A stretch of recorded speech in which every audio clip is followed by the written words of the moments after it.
اعوذ باللہ من الشیطان الرجیم، بسم اللہ الرحمن الرحیم۔ بہت ہی پیارے مسلمان بھائی اور بہنوں، السلام علیکم ورحمۃ اللہ وبرکاتہ۔ میں غلام مصطفیٰ ہوں اور آپ دیکھ رہے ہیں میرا چینل پیام اسلام۔ ہم میں سے ہر کوئی گناہ گار ہے، کم سے زیادہ۔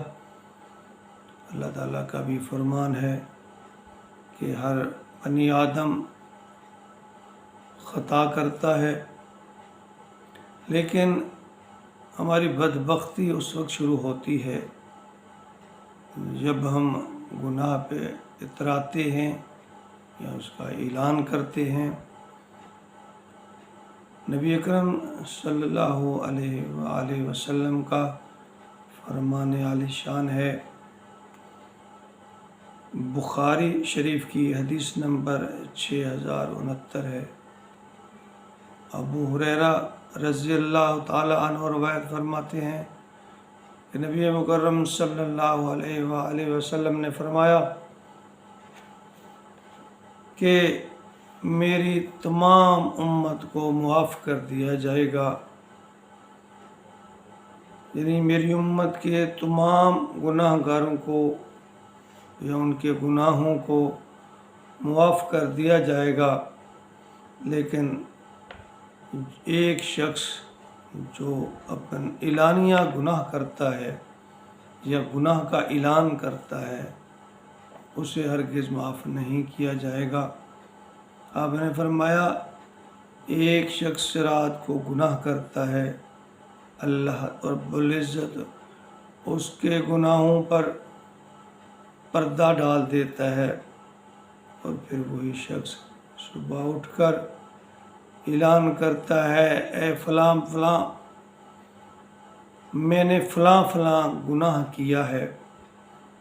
اللہ رب العزت نے اس کے گناہوں پر جو پردے کی چادر ڈالی تھی اس چادر کو ہٹا دیتا ہے،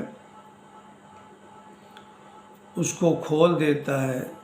تو نبی اکرم صلی اللہ علیہ وسلم نے فرمایا کہ ایسے گناہ گار کو اللہ رب العزت معاف نہیں فرمائیں گے۔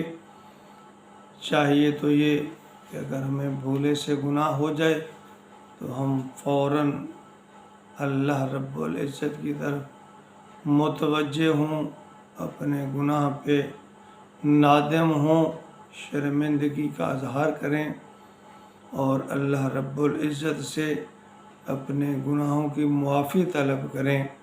یہ جائے کہ ہم گناہ بھی کریں اور پھر گناہ پر اترائیں بھی اور پھر اس کا اعلان محفلوں میں کرتے پھریں۔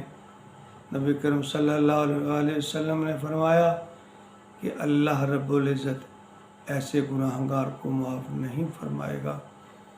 اللہ سے دعا ہے کہ اللہ رب العزت ہمیں غفلت و گناہ سے بچنے کی توفیق عطا فرمائے۔